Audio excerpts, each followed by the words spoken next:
Ciao amici, oggi mi vedete fuori dallo studio in un'ambientazione un po' diversa perché è venuto a trovarmi un fotografo torinese, Fabio Berti. Ciao Fabio. Ciao Stefano. E benvenuto.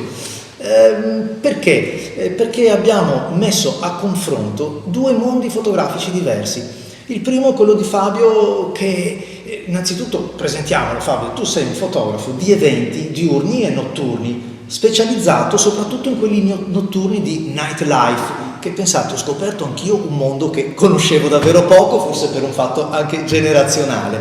Due mondi diversi, dicevo, quello di Fabio fatto di dinamismo, di movimento, ovviamente di riprese anche interpretate, improvvisate, quello mio fatto più di flessibile cavalletto, di impostazione della camera. Quello suo che vive di obiettivi zoom per avere subito l'ampia scelta delle focali, del flash per illuminare le scene, specie quelle notturne, e il mio invece che è fatto con lenti fisse, magari alla ricerca della massima qualità possibile per ottenere quella sospirata fine art. Due prospettive fotografiche diverse che andremo a commentare insieme, io per la mia esperienza e lui per la sua, e quindi ci sono tante belle cose da scoprire. La prima cosa comunque è una bella Nikon D780, una delle ultime reflex arrivate sul mercato che adesso commenteremo insieme. Le domande sono le solite, ve le leggo già negli occhi, e cioè vale la pena sostituire la mia 750, che è una macchina più che onorevole, per questa 780?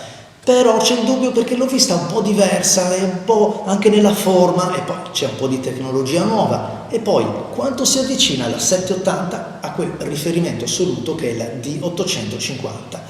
Beh, io l'ho avuta in mano per la seconda volta, questa volta è anche in maniera un pochettino più corposa, ho potuto vedere, sentire, toccare e soprattutto vedere i file, ma il primo commento lo lascio fare a Fabio. Perché hai scelto questa 780? Poi tu che comunque hai già un sacco di corpi camera.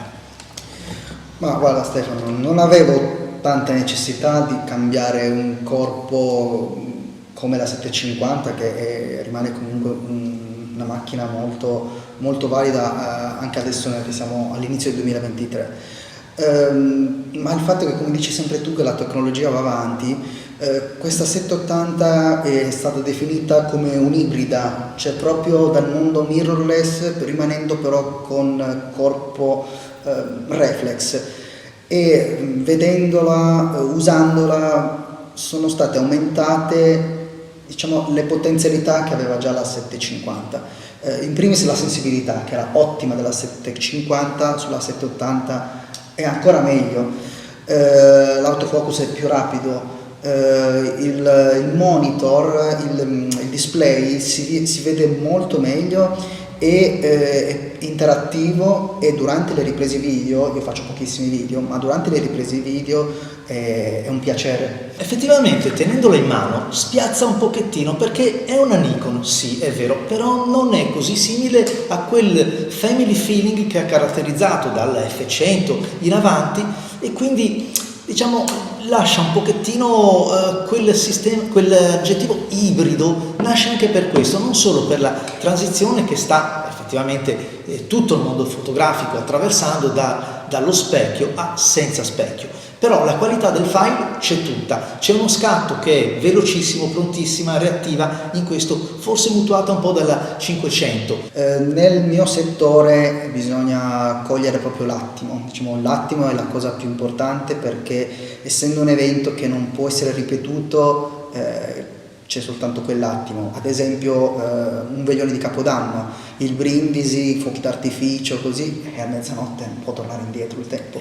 È un settore molto difficile perché le luci sono sempre a caso, sono molto contrastanti tra loro, ci può essere un laser verde e poi uno strobo bianco totale, oppure una luce calda. Okay. Vado sempre in automatico, ma lì mi affido alla bontà della macchina. Riescono a leggere benissimo la luce, a interpretarla, e quindi anche se è un automatico non siamo lì con il foglio bianco a prendere esattamente la temperatura a colore. Mi danno una grossa mano quando devo fare delle riprese proprio con delle dominanze che possono essere un magenta, un verde, un giallo, un blu, che tempo addietro non sarei mai riuscito a fare. Ma certo, quindi questo anche per sfatare il fatto che molti dicono il bilanciamento automatico lascia il tempo che trova. È vero, in certe circostanze è meglio lavorare quando si può, soprattutto impostando la temperatura a colore, però nel tuo caso è impossibile. No, Quindi mi testimoni che si può lavorare in automatico ottenendo un buon risultato. Io lo so perché ho visto le sue foto, che tra l'altro stanno passando in questo momento, mi hanno abbastanza stupito, perché è una camera che è vero che è buona, si capisce, però sembra essere spremuta a fondo in queste circostanze. Conoscendola bene, perché soltanto conoscendo bene il proprio strumento si riesce a sfruttare al pieno la macchina, ed è giusto sfruttarla, perché insomma non Sì, ne al sei pienamente 100%. soddisfatto. Sì. Perché? Perché è una PSC, è piccolina ma è robusta, è solida, è massiccia, ed è più leggera, e tutta, diciamo, il corredo che viene messo su questa macchina viene proprio amplificato, anche con un semplice obiettivo che magari può essere non all'altezza del full frame, ma il sensore di questa macchina è spettacolare, e quindi mi riprende il tutto in maniera eccellente. Non rimpiango assolutamente di non avere una T5 ad esempio, che però è pesante, grossa. Stare 5 minuti è un conto, stare alcune ore è un'altra. Le domande le abbiamo inquadrate. È l'erede della 750? E quanto è migliorata? Anzi, mi viene da dire quanto si avvicina alla D850, oppure quanto è diversa da altre camere che conosciamo sotto questo profilo. Una camera prodotta nel 2020, quindi molto fresca. Il miglioramento della gamma cromatica rispetto alla 750 c'è tutta, si vede non eccessivamente, ma si vede soprattutto nei momenti, nei frangenti. Il corpo è tropicalizzato e si trova a raccogliere però l'eredità di una camera molto apprezzata, una camera che io spesso, me l'avete sentito definire come una camera pronta, semplice all'uso, una D850 Easy, una macchina forse meno professionale, la D750, ma comunque già orientata verso il Pro. La 780 è migliore, anche la raffica, il live view, anche lo scatto silenzioso diventa davvero più silenzioso, è una cosa davvero innovativa, una camera che da molti è stata definita ibrida. La tenuta degli ISO, anche questa migliora, ma poi c'è tutta una questione di ergonomia. Per esempio il touchscreen è molto più veloce, è anche più evoluto rispetto a quella della D850. Perché ibrida? Perché in molti l'hanno paragonata quasi ad una mirrorless. A mio avviso non è così, non ho avuto questa percezione, anzi, avendo maneggiato la serie Z oppure le serie R di Canon, trovo poco mirrorless in questo chassis, che anzi, ad essere onesto, mi ricorda più, ed è un parere personale, mi ricorda più quelle camere delle serie inferiori. Mi sembra anche un pochettino più bruttina, con questo mix di comandi che le conferiscono un'aria meno nobile, meno, diciamo, vicina alla 100 e quindi a tutte le serie, le D80, D100, D eccetera. E poi non nascondiamoci che c'è un altro fattore, il costo. Il costo di questa camera è decisamente importante e la pone in una fascia intermedia ma abbastanza vicino alle serie, quelle più evolute. La D780 non va presa in mano, va messa all'opera, perché altrimenti si rischia di avere queste percezioni. Invece, mettendola al lavoro, ci si rende conto di una camera che è stata contenuta nelle dimensioni, e questo può essere senz'altro un pregio, con qualche comando un po' diverso, ve l'ho detto, che potrebbe disorientare di primo acchito, ma la reattività è prossima a quella di una D500, e la vera sorpresa emerge quando si vedono i file, quando si va a guardare il risultato finale di questa camera. Il processore è il responsabile di questo, e guarda caso è l'Xpeed 6, la D750 era ferma ancora al 4, un processore, l'Xpeed 6, che equipaggia le camere Pro, vado a memoria, mi sembra che sia la 5D se non sbaglio. Il tratto comune con le mirrorless è costituito dal sensore, preso in prestito proprio dalla serie Z, ma con una visione più allargata si comprende che è una macchina che strizza l'occhio alla serie 8 di Nikon, come vi dicevo prima, più che alla mirrorless in sé.